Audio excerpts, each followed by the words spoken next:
Magicians, left for dead. The air was strongly scented with eucalyptus from the overhanging trees.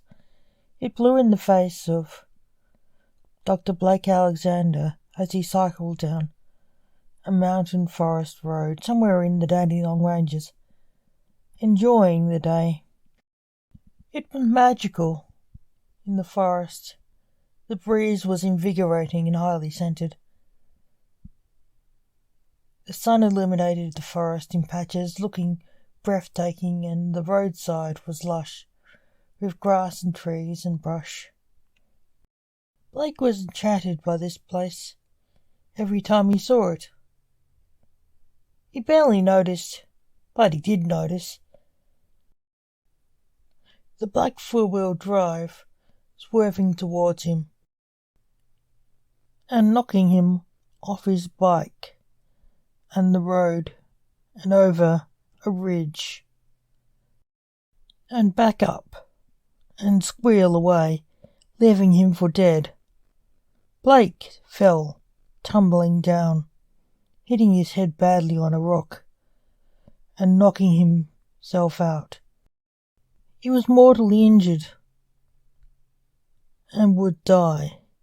He knew if he was not seen by a doctor.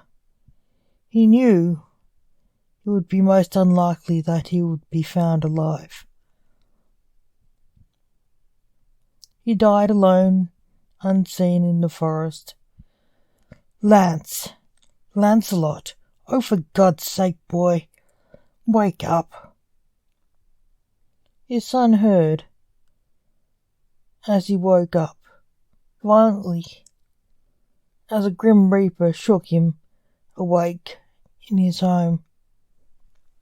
"What is it, Dad?" said his son, yawning. "I need you," said the grim reaper. "What do you want?" asked his son, not caring. "I'm dying and I need you," said the reaper. "What's new?" scoffed Lance. "I was in a hit and run. I will be found dead in the forest, if I am ever found," said the reaper, who was Blake's soul. "Why didn't you tell me that before, you old windbag?" "Did you see who hit you?" asked Lance. "Yes, for God's sake, boy, would you come and save me? I need to go to the hospital." "The driver can go to hell for all I care." "For all I care. I'm dying," said Blake's soul. "I'll get my keys," said Lance. "Keys? You idiot! We don't need a car. You are trying to kill me." "We're sorcerers," shouted the reaper. A dark portal appeared out of nowhere. They walked in. They appeared next to where Blake had fallen. He'd stopped bleeding as he died, when his soul left him. "You're an ommel," said Lance, disgusted. "A what?" said the reaper. "Old man in lycra," said Lance, disturbed seeing his dad in a lycra cycling outfit. "You are 1,000 and something," said Lance to his dad, who looked 25. He wasn't human, obviously. "Call for help," said the reaper. Lance shouted, "Help." "Okay, now what?" "Oh, for God's sake, do I have to do everything?" said the reaper, taking Blake's mobile phone, which was lying in his blood. He dialed up the hospital he worked at. "Hello," said the reaper to the phone. "Hello, Dr. Death. You are not needed. No one has died. Are they at the hospital?" It's strange. Enjoy your day off, said the orderly, Jack Taylor. Coroner Dr. Alexander's baying at the hospital. Who sent him to tell people their relatives were dead? Jack, I need, said the Reaper. Jack had hung up. I hate that guy. Lance laughed. Get help, you sadist. Do you want your father to die? Trust a serial killer, said the Reaper. I'm not a serial anything, snapped Lance. Lance was faced assassin, seen as a serial killer by the police. Don't tempt me, you serial pain in the ass, Blake said, only to stop talking when he saw the last man he expected to see.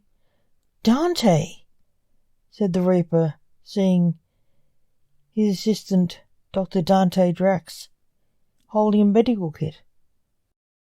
Are we sure we want to bring that thing back? Said Dante, chuckling. He had a Reaper soul like Lance Blake. Very funny, Dante, lied Blake, obviously. How can I save you if you aren't in you? Said Dante. How did you know I needed help? Said the Reaper. Lance called me and told me. You needed a doctor, said Dante. The Reaper looked at Lance. When did you have time to call him? Asked the Reaper. We're sorcerers, said Lance. I use telepathy. Go back in your body, Mortimer, so I can help you, said Dante. The Reaper's soul returned to his body, and he resumed bleeding and living, and they took him to the hospital where he got better. Blake told the police about the hit and run. They found the car's number plate near the place where the hit and run happened. The driver hated cyclists. He tried to kill Blake. He went to jail for dangerous driving and trying to kill Blake, among other things.